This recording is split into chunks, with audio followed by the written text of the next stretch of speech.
दूसरा प्रश्न को देखते हैं कि वर्गीकरण प्रणाली को बार बार क्यों बदलते हैं।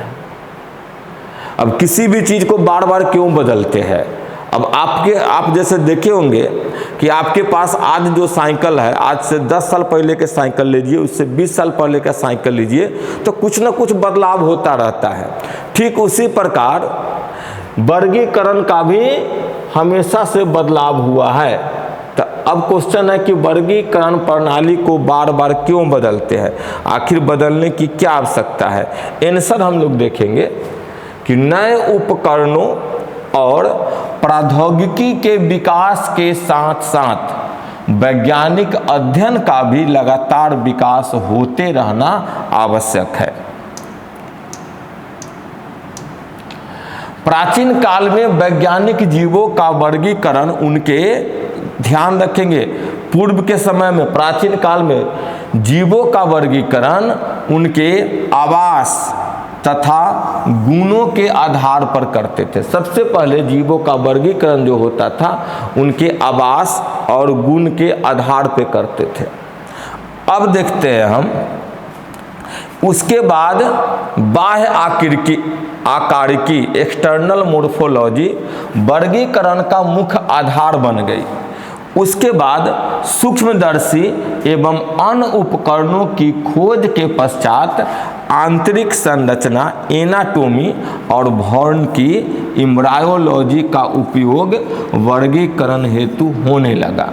अब देखिए, दो युगों में दो अंतर समझिए।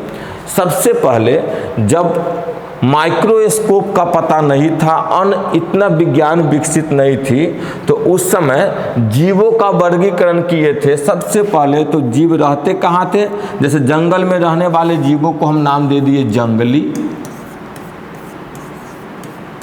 जंगली, और हमारे साथ रहने वाले जैसे कुत्ता गाय को हम पालते हैं, तो ऐसे जंतु को हम नाम दे दिए पालतू।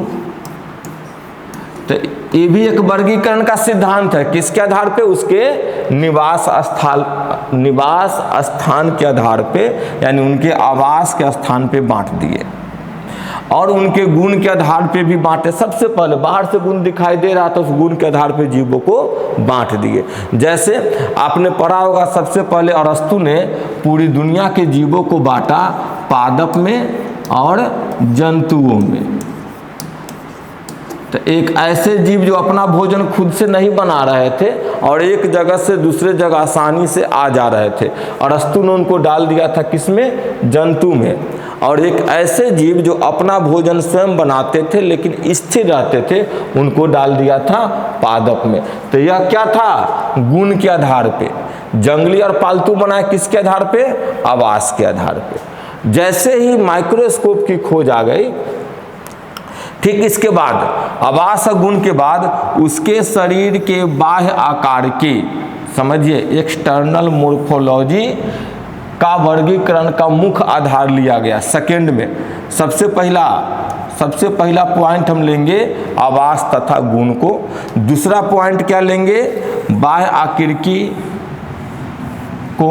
अच्छा, बाह्य आकारिकी समझिए है क्या, जैसे हमारे बाहर से जितने भी संरचना दिखाई दे रहे हैं, 2 आँख, 1 नाक, मुंह, दांत, हाथ, पैर, जो भी बाहर से दिखाई दे रहा है उसी को हम बाह्य आकारिकी बोलते हैं। और बाह्य आकारिकी के आधार पे सेकेंड उसके बाद वर्गीकरण किया गया। ठीक, जब माइक्रोस्कोप की खोज आ गई और अन्य उपकरण आ गए तो शरीर के अंदर की संरचना का भी खोज चला, तब फिर वर्गीकरण को किया गया किसके आधार पे, एनाटोमी यानी आंतरिक संरचना के आधार पे थर्ड, और भ्रूण के यानी भ्रूणों के आधार पे, भ्रूण विज्ञान के आधार पे वर्गीकरण किया गया थर्ड। उसके बाद देखेंगे वर्तमान में अभी के समय में जो वर्गीकरण करते हैं उसका मुख्य गुण है कोशिकीय संरचना।